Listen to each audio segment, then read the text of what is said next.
পৃথিবীর বুকে না থাকা মানুষগুলোকে আমরা এখন যতটা মিস করি, যদি থাকাকালীন তাদেরকে আমরা গুরুত্ব দিতাম তাহলে আজ অনেকে হয়তো পৃথিবীতে থাকতো। আসসালামু আলাইকুম এভরিওয়ান, আই হোপ সবাই ভালো আছো। আলহামদুলিল্লাহ, আল্লাহর অশেষ রহমতে আমিও ভালো আছি, তবে কিছুটা সিক বেশ কিছুদিন ধরে। সেজন্য ভাবলাম আজকে ময়মনসিংহ মেডিকেল কলেজ হসপিটালে চলে যাই, একটু ডক্টর দেখিয়ে আসি। যেহেতু ময়মনসিংহ মেডিকেল কলেজ হসপিটাল আমার বাসা থেকে খুব বেশি দূরে না, অনেকটাই নেয়ার, সো ভাবলাম চলে যাই আজকে। তাই সকাল সকাল ঘুম থেকে উঠে গিয়েছিলাম। আজকে অলমোস্ট 7টার সময় ঘুম থেকে উঠেছি, যদিও গতকাল সারা রাত আমার একদমই ঘুম হয়নি। আমি যেদিনই কফি খাই সেদিন সারা রাত আমার এভাবেই কেটে যায়, ঘুম হয় না একদম। হসপিটালের কাছাকাছি হচ্ছে চরপাড়া গোরস্থান, আর আমার যত রিলেটিভ আছে সবাইকে এখানে মাটি দেওয়া হয়। আর এখানে শুয়ে আছে আমার ভাইয়া, তারপর ভাতিজা। তাদেরকে অনেক বেশি মনে পড়ছিল। আমার ভাইয়া তো চলে গিয়েছে, অলমোস্ট 12 বছরের উপরে হয়ে গিয়েছে। ভাইয়া যখন পৃথিবী ছেড়ে চলে গিয়েছে তখন আমি অনেক ছোট। জানো ভাইয়া, তুমি যাদের জন্য পৃথিবী ছেড়ে চলে গিয়েছো তারা এখন আমাদের সাথে কথা বলে, আমাকে ডাক খোঁজ করে। তুমি যখন পৃথিবীতে ছিলা তখন হচ্ছে তারা আমাদের সাথে তোমাকেও কথা বলতে দিত না, তারাও আমাদের সাথে কথা বলতো না। কিন্তু তুমি চলে যাওয়ার পরে অলমোস্ট 4-5 বছর পর থেকে তারা আমাদের সাথে কথা বলে। কিন্তু দেখো, তুমি আজ পৃথিবীতে নাই, তুমি দেখতেও পারো না এই বিষয়গুলো। আপনারা অনেকেই ভাবছেন আমি এগুলো কেন বলছি বা আমি কি বোঝাতে চাচ্ছি। আমি আপনাদেরকে খুলে বলি।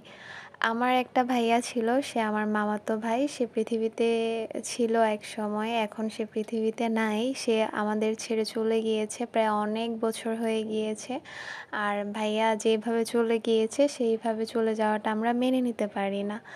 এই তো ভাইয়ার কথা এগুলোই মনে পড়ছিল, তাই আপনাদেরকে একটু শেয়ার করছিলাম। আর আমি একদমই হচ্ছে ময়মনসিংহ মেডিকেল কলেজ হসপিটালের কাছে চলে আসছিলাম। আর মেডিকেলে গেলে আমার একদমই ভাল লাগে না। এখানে কেউ সুস্থ অবস্থায় আসে কাউকে দেখার জন্য, আবার কেউ দুনিয়া ছেড়ে চলে যায় তাদেরকেও দেখা লাগে এই ময়মনসিংহ মেডিকেল কলেজ হসপিটালে আসলে। এই বিষয়গুলো আমি একদমই সহ্য করতে পারি না। আর একটা লম্বা লাইন তো থাকে, এগুলো পোহায় তারপর হচ্ছে আমাদেরকে ডক্টর দেখাইতে হয়। এই তো আমি ডক্টর দেখিয়ে আমি বাসার দিকে রওনা হচ্ছিলাম, আর অনেক বেশি ভাইয়াকে মনে পড়ছিল।